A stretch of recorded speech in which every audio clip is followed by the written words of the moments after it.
Man, what is this Joe Rogan controversy all about? I've been checking out some articles this morning, and I got to ask myself, is it the content? Is it the misinformation? Is it now the racial slurs? Or is it something else? Before we get started today, I want to remind you to please subscribe to the channel, ring the subscription bell.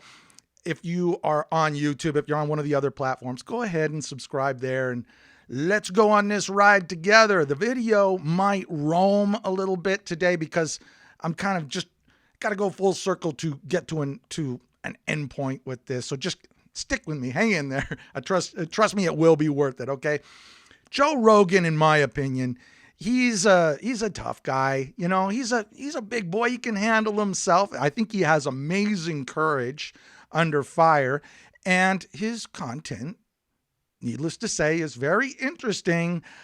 Interesting enough for Spotify to invest in him to the tune of $100 million $100 million distribution deal. Okay, and so they got some skin in the game. There is a few aging old.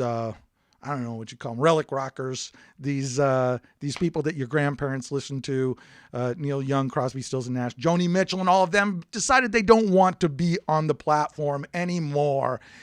So long as Joe Rogan is on there, and look, man, it's their music, it's their money to lose. It's all good to me. You know, if you want to leave Spotify, do it. Okay, we also have some music on Spotify as well. Just kind of a little side note there. If you look up Dirt Locker as the group, the album is Son of America, and that's my little contribution to music. And it's an awesome album. Check it out. I think you'll really like it. So coming back to this, okay? If you want to cancel yourself, go ahead and do so. Who cares? Okay? You got all people all up in arms about this. Even the Spotify employees, they're all restless and disgruntled. The CEO of Spotify, Daniel Ek, had to go out and give a speech to them and let them, I don't know, had to talk them down out of the tree, and I guess try to avoid the whole thing that happened at Netflix with the protesting and all of that. But Rogan did put out an apology video saying, you know, look, I'm sorry, I'm not trying to get everybody riled up. He said, look, a lot of people, right here, he says a lot of people had a distorted perception of what I do. He says, I'm not trying to promote misinformation. I'm not trying to be controversial. I've never tried to do anything with this podcast other than just talk to people and have interesting conversations. Okay, talk to people and have interesting conversations, but it's really not about that, Joe. It's about the misinformation, right? It's about the misinformation, Joe. It's wait, okay, no, wait a second. What's this? Joe apologizes for these effing horrible resurfaced clips of him using the N-word. What? Okay, well, so here we have Joe Rogan has apologized after India Ari, a singer, came up with this edited compilation of him using the N-word several times. But now, wait a second. This just kind of seems like a bit of a hit piece to me. Going back to old videos, you know, going back nearly a decade. What does that have to do with misinformation? Well, nothing, in my opinion. Joe issued another apology video, though, I guess, to this, and I did go and kind of watch some of the episodes where, or at least the segments where he was. It seemed they were like they're a little racial. I'm going to save that debate for another time, another day. Just got to choose your battles sometimes, but yeah, he acknowledged it. He said, you know, there's nothing I can do to take it back. I wish I could. Obviously, that's not possible.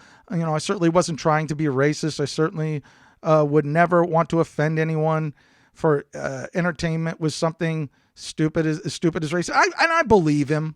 I believe that I don't sense that he is a racist.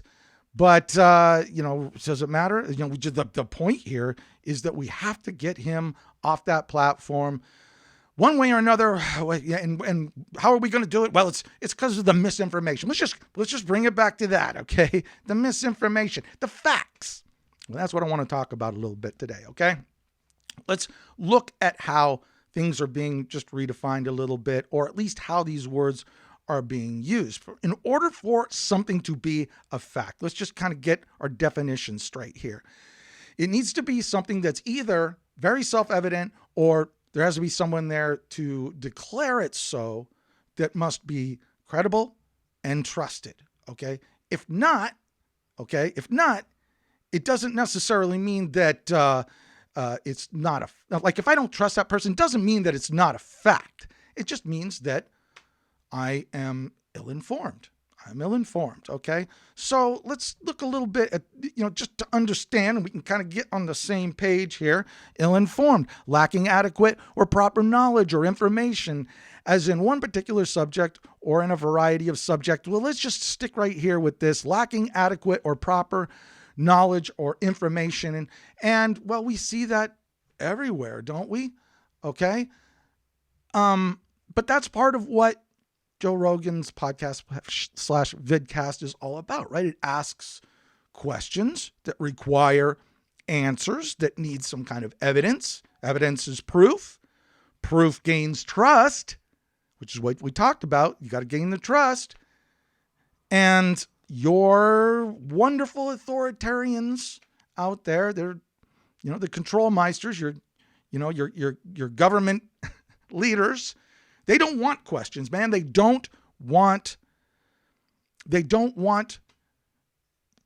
discussion. They want compliance.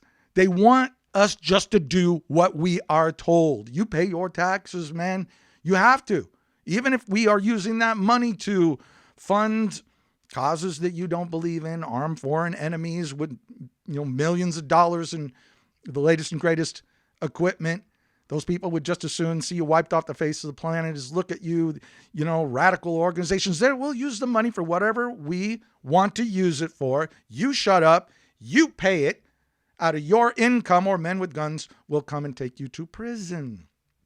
And there are many organizations and corporations and multiple groups who would just as soon declare misinformation based on facts. They just declare it. But again, let's look at facts. It needs to be either self-evident, or it needs to be from a source that is credible and trusted. And trust, guys, is not inherent. It doesn't come automatic. It must be earned, or it is called compliance. Okay? I mean, you can get someone to do something. You can take their wallet at the barrel of a gun, and they'll comply, but that doesn't mean they trust you. But you get compliance, okay? I believe it. It's a fact. I'm getting robbed, but it's compliance. Okay, and now take a step back from this. I'm only talking about what is. Most well-paid people make their income from, let's go back to ill-informed, lacking adequate or proper knowledge or information. That's where they make their income. You have to have, you have to have someone come and do something that you are ill-informed on. I have someone come and work on my air conditioner because I'm ill-informed on how to do it myself. My mechanic works on my car because I'm ill-informed on how to fix a problem. Now, if he tells me it's an expensive fix and it's actually an inexpensive fix, and that is misinformation, and he's able to do that because I am ill-informed. But that's what I'm paying him for, and I have to trust that he's going to be honest with me, okay? Consequently, that's the way I make our money, and the way most people make their money is because I do audio and video work.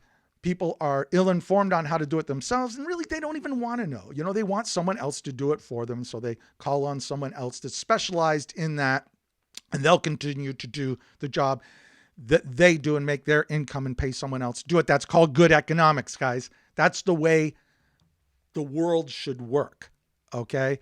Bad economics force people to see one view.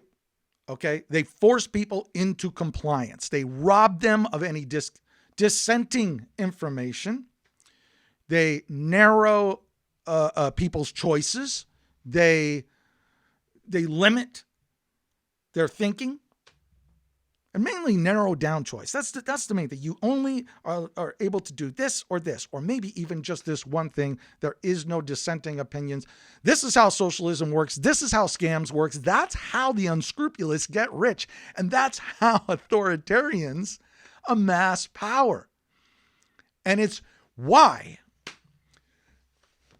I'm going to start getting worked up a little bit here. It's why people do not trust our government leadership, the mainstream media, the big tech information farmers, those who just blindly follow authority just because that's what we're told to do. We better do it. People who do it because they live in fear of doing anything else, and they want everyone else to live in fear with them. You cannot trust people like that. You would be a fool too. These people want questions, discussions, evidence, proof, and Joe Rogan, gone.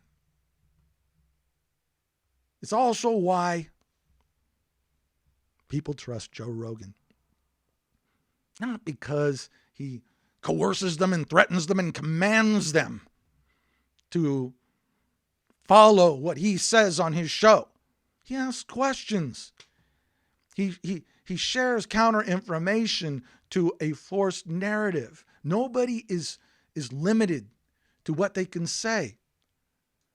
Nobody is forced to comply who watches his show. Listeners are respected as full human beings to make their own decisions based on open discussion. That's why the leftist authoritarians, the socialists, the progressive groups, the big corporations, big pharma, big tech, big money want to censor and ban Joe Rogan and get their minions in on it.